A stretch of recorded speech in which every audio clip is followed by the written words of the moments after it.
Parameter of law के इस channel पर मैं आपका हार्दिक अभिनंदन करता हूं। आज इस चैनल पर एक महत्वपूर्ण टॉपिक वकालत के पेशे में आप कैसे सफल हो सकते हैं, विशेषकर नए अधिवक्ताओं के लिए।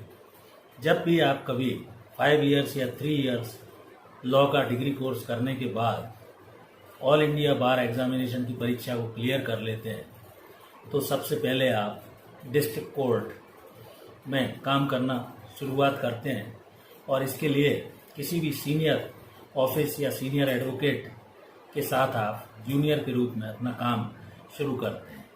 इसके लिए सबसे पहले आप कोर्ट में जब भी सीनियर के साथ जाते हैं तो बार जो अधिवक्ताओं के बैठने का एक स्थान होता है, वहाँ आपको एटिकेट वगैरह सीखने होंगे। कोर्ट में किस तरह आप उपस्थित होंगे, कैसे पैरवी आपके सीनियर करते हैं, सीनियर्स का सम्मान करना हो चाहिए, क्योंकि सबसे पहले इस प्रोफेशन में ये एक बेसिक नीड है। जिस भी सीनियर के साथ आप काम कर रहे हैं उससे काम सीखने के लिए आप उनका सम्मान करें, उनके ऑफिस पर समय पर जाएं, उनके प्लीडिंग ड्राफ्टिंग को देखें और उसके बाद कोर्ट के प्रोसीजर को, जो कि एक डिस्ट्रिक्ट कोर्ट में ए से जेड तक की सीढ़ी, चाहे वो सिविल केस हो या क्रिमिनल केस हो, आपको बेस वहीं से पता लगेगा। उसके लिए आप समय से रोज़ ऑफिस जाएं, केसेस की तैयारी करें, बेयर एक्ट्स देखें, किसी भी जो रेलिवेंट कोई केस आपके अधिवक्ता के पास है उसमें क्या लॉ है वो निकाल कर पढ़ें, प्लीडिंग पढ़ें, ड्राफ्टिंग पढ़ें और उसके बाद समय समय पर जो उस केस से संबंधित रूलिंग वगैरह आ रही हैं उनका भी विशेष ध्यान रखें। वहाँ के कोर्ट के डीलिंग क्लर्क से आपका कैसा व्यवहार होगा, आपके साथी कुलीग्स जो न्यू एडवोकेट्स हैं उनके साथ कैसा व्यवहार होगा, सीनियर्स का सम्मान करें। कोई भी समस्या यदि आपके सामने आती है तो सीनियर्स से पूछें। अन्य सीनियर जो बाहर में उपलब्ध हैं आप उनसे भी पूछ सकते हैं, उसमें कोई झिझक जैसी बात नहीं होनी चाहिए। दूसरा ये कि सिविल या क्रिमिनल फील्ड, जिसमें मैंने अलग से भी इस चैनल पर कुछ वीडियो बनाए हुए हैं कि सिविल केस के लिए क्या प्रक्रिया अपनाई जाती है, क्रिमिनल केस के लिए क्या न्यायालय में प्रक्रिया अपनाई जाती है।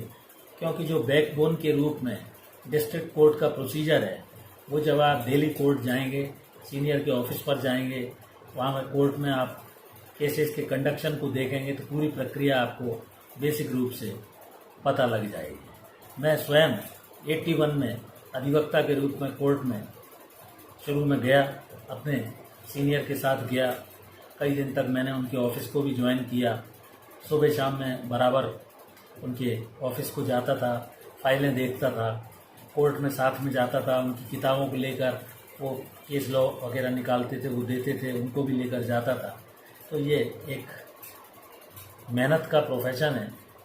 आपको ईमानदारी से, लगन से इस प्रोफेशन को यदि चुनना है तो आप रोज़ाना अपने सीनियर के यहाँ जो भी केसेस लगे हैं उनको थोड़ा देखें, पुरानी फाइलों को फालतू समय में स्टडी करें, बेयर एक्ट को पढ़ें, रेलिवेंट केस लॉ को देखें, अच्छा व्यवहार रखें, पोलाइट व्यवहार रखें। आपका ड्रेस कोड जो होगा वो कोर्ट में पहन कर जाएँ। ये नहीं कि कुछ भी जीन्स वगैरह पहनकर चले गए। आप वाइट शर्ट, वाइट पैंट या white shirt, black pant, band वगैरह लगाएं, काला कोट पहने, जिससे आप जब भी कोर्ट में अपीयर हों लोगों को ये ज्ञात हो कि आप अधिवक्ता के रूप में वहाँ उपस्थित हैं और केसेस को कंडक्ट भी कर रहे हैं तथा अपने सीनियर की मदद भी कर रहे हैं। इस प्रकार जब आप सिंसियरली इस प्रोफेशन के प्रति वफादारी से कार्य करेंगे, स्ट्रॉन्ग विल पावर, एक बार ये ठान लें कि मुझे इस प्रोफेशन में सफल होना है, तो आप इस तरह एक अच्छे अधिवक्ता बन सकते हैं। इस पेशे में निश्चित तौर पर मेहनत लगती है। आप मेहनत करेंगे या यदि किसी कंपटीशन आप एडीपीओ, सिविल जज, जैक के इंटरव्यू, अदर लॉ ऑफिसर वगैरह की तैयारी भी करना चाहते हैं तो प्रैक्टिस एक्सपीरियंस, आपको ये प्रैक्टिकल एक्सपीरियंस 5 इयर्स के जो बच्चे आ रहे हैं NLSU से, इनमें अच्छी पूरी जानकारी होती है लॉज की। तो इस तरह कुल मिलाकर आप वहाँ ये कार्य कर सकते हैं। बैकबोन के रूप में डिस्ट्रिक्ट कोर्ट में आप प्रैक्टिस करेंगे सारे लॉज की। डायरेक्ट आप हाई कोर्ट या सुप्रीम कोर्ट में एडवोकेट्स ऑन रिकॉर्ड फिर उसमें जाने की जगह आप पहले लोअर कोर्ट, जो कि डिस्ट्रिक्ट कोर्ट है, जो पूरा बेस है, जैसे किसी भी बिल्डिंग की नींव जो है वो मजबूत होती है तो वो बिल्डिंग काफ़ी समय तक अच्छे ढंग से बनी रहती है।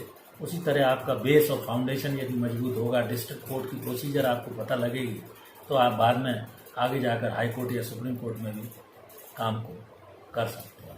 तो इस तरह मैंने आपको एक मोटा मोटा अनुभव जो वकालत के पेशे में मिलता है और एक अच्छे वकील बनने के लिए जो एक बेसिक नीड्स और आवश्यकता है वो आपको बतलाई। कोई भी केस आने के पहले उसकी पूरी ब्रीफिंग बनाएं।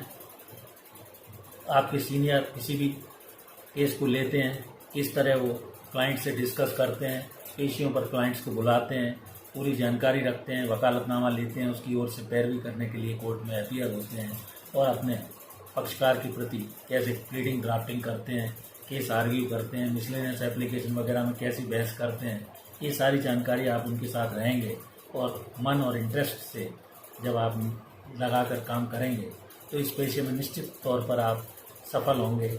ऐसी मेरी शुभकामनाएं हैं और मैं इसी शुभकामना के साथ कि आप इस प्रोफेशन में सफल हों, अच्छा कोई यदि जॉब भी आप बाद में पाना चाहते हैं लॉ फील्ड लीगल फ्रेटर्निटी से संबंधित, तो ये अनुभव आपका जीवन में अत्यंत उपयोगी सिद्ध होगा। इन्हीं शुभकामनाओं के साथ मैं एक रिटायर्ड न्यायाधीश हूँ और मेरा एक प्रयास है इस चैनल पर कि मैं विभिन्न कानून से संबंधित प्रोसीजर, लॉ, माननीय सर्वोच्च न्यायालय के समय समय आने वाले फैसले, करंट लॉ वगैरह सब इस चैनल पर आपको बताने का प्रयास कर रहा हूँ। यदि अभी तक आप इस चैनल पर नए हैं और इस चैनल से नहीं जुड़े हैं तो सबसे पहले मेरे इस चैनल पैरामीटर ऑफ लॉ को सब्सक्राइब कर लें। मेरा ये वीडियो यदि आपको अच्छा लगा हो तो इसे लाइक शेयर अवश्य करें। Thank you for watching this video. नमस्कार।